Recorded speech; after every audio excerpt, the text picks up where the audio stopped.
El periodista más reconocido de Guatemala pasó 2 años y medio preso y la fiscalía quiere que vuelva a la cárcel. José Rubén Zamora, expresidente del diario El Periódico, fue condenado a 6 años de prisión por supuesto lavado de dinero en junio de 2023. Pero esa sentencia fue anulada y Zamora está en arresto domiciliar desde octubre de 2024 para enfrentar un nuevo juicio. Es decir, esa condena ya no existe. Zamora salió de la cárcel Mariscal Zavala, donde pasó 813 días en prisión preventiva, donde sufrió malos tratos catalogados como tortura. Hacían inspecciones en su celda durante la madrugada, no lo dejaban dormir y una plaga de insectos en su celda le causó enfermedades en la piel durante 4 meses. Pero la Sala Segunda de Apelaciones ordenó que Zamora vuelva a la prisión preventiva a petición de la Fiscalía. La Sala argumentó que Zamora no pudo ser liberado por la condena, aunque ya fue anulada. Las jefaturas del Ministerio Público, es decir, la Fiscalía, arrastran una amplia condena pública. El año pasado, decenas de miles de guatemaltecos pidieron la renuncia de la fiscal general Consuelo Porras y su mano derecha, el fiscal especial contra la impunidad, Rafael Curruchiche, en protestas masivas que duraron 3 meses. Ambos son además considerados corruptos y antidemocráticos por la OEA, Estados Unidos y la Unión Europea. Los fiscales no esconden sus simpatías políticas. Curruchiche en las últimas semanas ha subido múltiples fotos a sus redes sociales con gorras y camisas de la campaña de Trump. Los creyentes en el caso Zamora incluyen a la Fundación contra el Terrorismo, una organización de ultraderecha que ha presentado denuncias sistemáticas en los últimos años contra decenas de fiscales y jueces que han llevado casos de corrupción y de crímenes de guerra contra políticos, empresarios y militares. El caso de José Rubén Zamora es emblemático de los ataques de la Fiscalía contra el periodismo guatemalteco. Zamora presidió un medio crítico con el anterior gobierno de Alejandro Yamatei. Fue arrestado a finales de julio de 2022 tras allanamientos a su casa y al periódico. Directivos del diario denunciaron que el objetivo era detener la edición impresa. Zamora cambió de abogado 10 veces por la intimidación y criminalización de sus defensores. Empleados del periódico, incluyendo la dirigencia, huyeron de Guatemala. La Fiscalía incluso trató de enjuiciar a columnistas y reporteros que escribieron sobre el caso. El 18 de octubre, un fallo judicial le concedió arresto domiciliario mientras espera su segundo juicio. En el Foro Centroamericano de Periodismo habló con El Faro.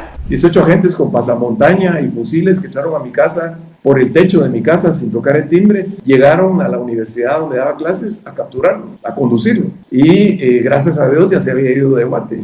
La captura de Zamora llevó al colapso económico del medio, que despidió el 80% de su personal, finalizó la edición impresa diaria y luego cerró totalmente. Su archivo digital desapareció de internet. ¿Cómo se garantiza la libertad de expresión en un país que criminaliza las voces críticas? Si quieres estar al tanto de las noticias de este caso, suscríbete al newsletter del Faro English y seguir nuestras redes sociales.